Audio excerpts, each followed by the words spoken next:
reports, taking pictures from internet, right? When you are making your projects for college, we often tend to Google, lift the picture, put it in our project and submit. Do you think by doing something like this, we are in violation of IP law? Are we? We are not. Okay. I will answer it a little differently, but later on. All of you have pen and paper, right? Now, I am asking you to draw sunset. All of you. Please draw a sunset on your papers, on your paper sheets that you have.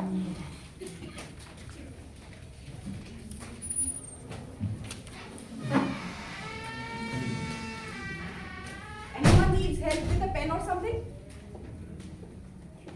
I think I have one.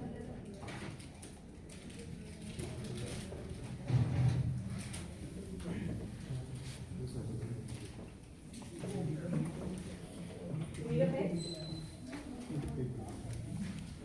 Okay. Can we draw the sunsets?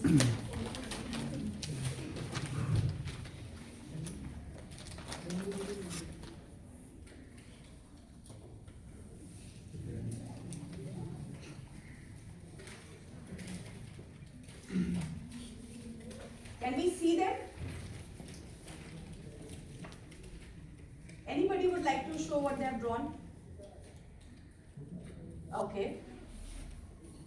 Anyone else? Okay. Okay. Can any 2 to 3 of you come here, stand by my side so that everybody can see what you have drawn? There is something that I am trying to explain here. This is why I am requesting you to come here.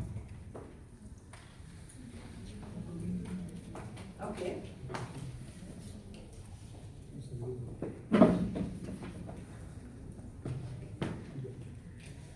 Now please look at the 3 sunsets. I gave the idea that you need to draw a sunset.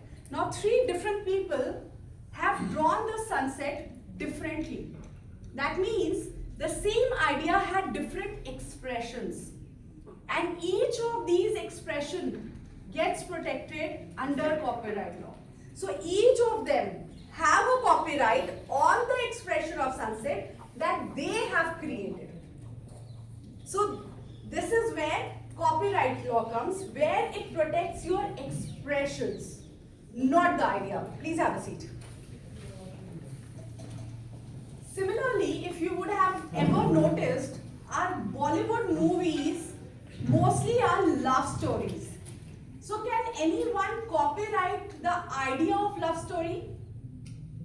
No. No. But let's say you go on to developing the dialogues, the scenes, the picturization, the music, then can it be copyrighted? Yes. Yes. So copyright law protects the intellectual aspect of literary works, artworks, musics. All of this gets protected under copyright. Now, all of you are engineering students. Do you think that the work that you are doing requires to be able to sue a person? The first thing is that you need to have a right. Until and unless you have a right, how do you assert it? So the first step requires that your right is protected.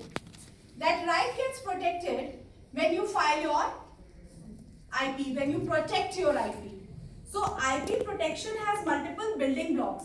Just the way if you try to understand, when you buy a piece of land, you first get it registered, right?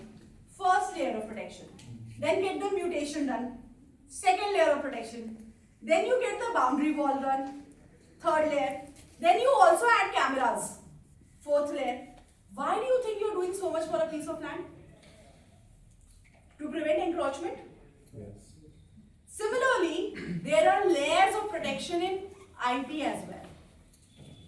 When you look at the brand of Apple, do you think Apple's right is limited only to the apple that you see? No. Apple's right is way beyond. The situation is such that as of today, if you are anyone who tries to file a trademark which contains the word apple, you will receive an objection, opposition from Apple USA. A client of mine was manufacturing home appliances, right? And his brand name was Green Apple. We couldn't win it against Apple USA. They are so assertive.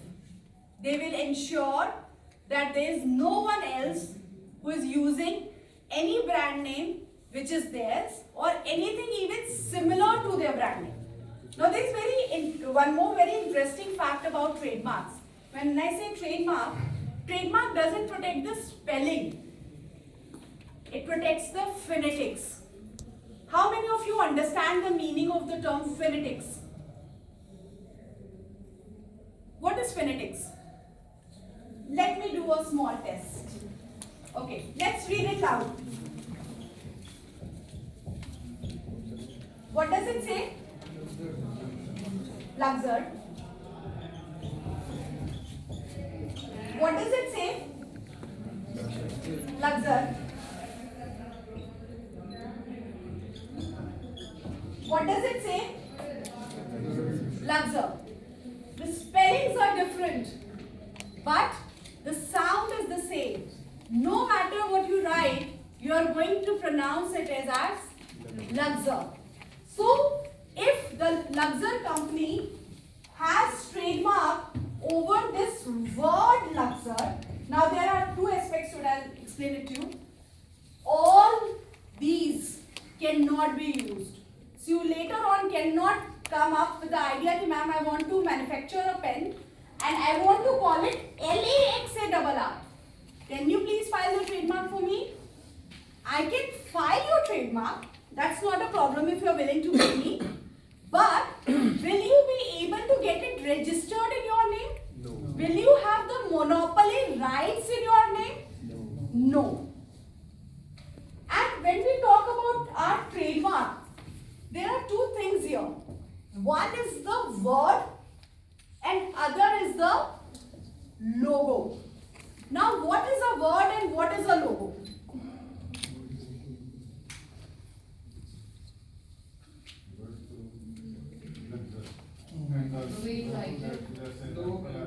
Yes, now all of you can see this. This is from DOMS. Now the name is DOMS. DOMS as such is a word mark. And DOMS written in this stylized font wherein there is a blue background, then half D, capital O, stylized M and a distinct format of S. This together, the graphical representation, how it visually appears in the minds of a consumer and the perception it creates, that is the logo. And the companies, when they protect their IP, they protect the word and the graphical representation, both. Now imagine a pizza box which is in red and black combination. What will come to your mind? Pizza Hut. That is the brand recall value. Pizza Hut. This is why there are a lot of companies who even hold ownership, protection or rights in certain colors as well. The violet color of Cadbury, that particular Pantone. Now every color comes with a Pantone coding. When you say violet, there are several shades of violet. So that particular Pantone of violet that is used by Cadbury, that has been protected under trademark. The Tiffany blue. Has anyone seen the box of Tiffany brand? The blue color, it's a very distinct icy sea blue color. Yes. That is also protected. And even the sounds.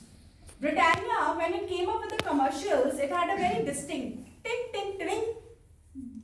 All of us, the moment you hear ting, ting, ting, and you'll be like, Britannia, that ting, ting, ting is protected. These days, we affiliate most with Didang. What is this Didang? Netflix. So even that gets protected. So when you talk about trademark protection, it is not just the word. It is the graphical representation, the word, the color, here, the sound, a lot of it can be protected within it. And this together creates your brand image. It creates the recall value. And why is this recall value important for your brand? The quality of the brand is associated with it, your image. Yes, that is one aspect. The associated quality that you get with it. Now let's try and understand it with a practical example. It's winter time. We all are washing woolens. We go to a grocery store and say, "Bhaiya, Easy to do. easy." When we say easy de do, we will get easy. If we do not say easy de do and we say ki woolens ke liye sabun de do, you might get Wipro also, you might get something else also. When a brand is able to create that recall value, their sales are always top notch. You go to the store and say, "Bhaiya Maggi de do," तो वो आपको Maggi देगा. When you go to the store and say, "Bhaiya easy de do," तो वो easy दे देगा. But when you say instant noodle de do, वो कुछ भी हो सकता है. So that brand recall value comes from the quality. Now that recall value is also being built from quality. With food, yes, taste as well. So that consistency in quality over a period of time, constant advertising has created that perception in your brain.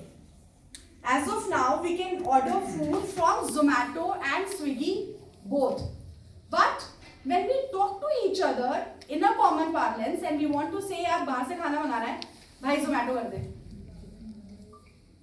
You get a 10-minute delivery of grocery from Blinkit, from Zepto, from Big Basket.